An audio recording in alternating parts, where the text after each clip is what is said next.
कि आपको जो सेवा मिली है ये हमारे श्री भगवान की ही सेवा है। समाज रूप में, देश रूप में, विश्व रूप में। वेद कहता है एकोहम बहुश्यामा। वो परमात्म तत्व तो अपने आप को इतने रूपों में विस्तार किया। अब आपको एक सेवा का पद मिला है, एक सेवा का स्वांग मिला है। आप है नहीं है, ना आप स्त्री हैं, ना पुरुष हैं, ना सत्य वस्तु।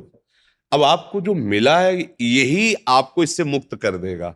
जब हम इसका दुरुपयोग करते हैं तो फंस जाते हैं, और जब सदुपयोग करते हैं तो हमारी वही मुक्ति का कारण बन जाता है। तो ये सेवा ईमानदारी से अपने देश के प्रति, अपने समाज के प्रति हमारा भगवान का भजन होगा।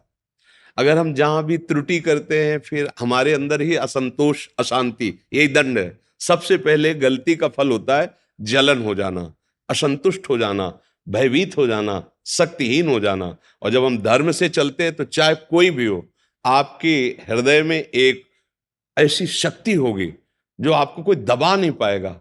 तो यही भगवान का बल कहा जाता है। तो हम कभी अधर्माचरण न करें और कभी अधर्माचरण करने वालों को छूट भी न दें, क्योंकि अधर्माचरण पर शासन करना ये भगवान की पूजा होगी। क्योंकि आपको पद मिला हुआ है, अलग से माला पकड़ने की जरूरत नहीं है। जब कभी आपको समय मिले तो जो भगवान का नाम प्रिय हो उच्चारण कर लीजिए।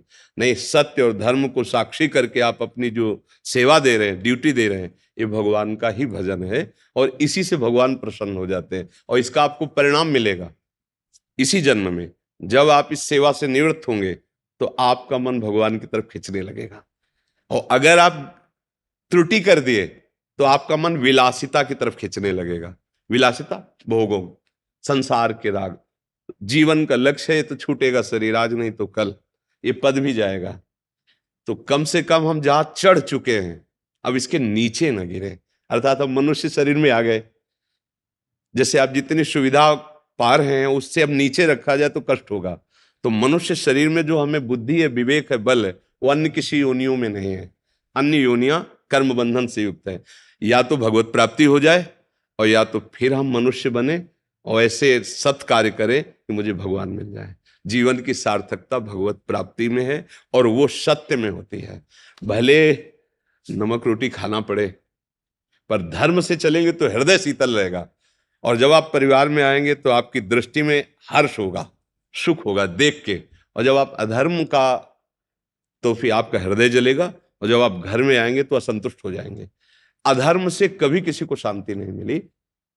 धर्म से थोड़ा दुख का अवसर देखने को मिलता है, पर वो एक दिन परम सुख को निश्चित प्राप्त होता है। जैसे धर्मराज युधिष्ठिर और दुर्योधन। वो अधर्म का तो भीष्म पितामह जैसे महापुरुष को भी परास्त होना पड़ा। और धर्म तो वनवास जरूर मिला लेकिन सिंहासन पर वही विराजमान है।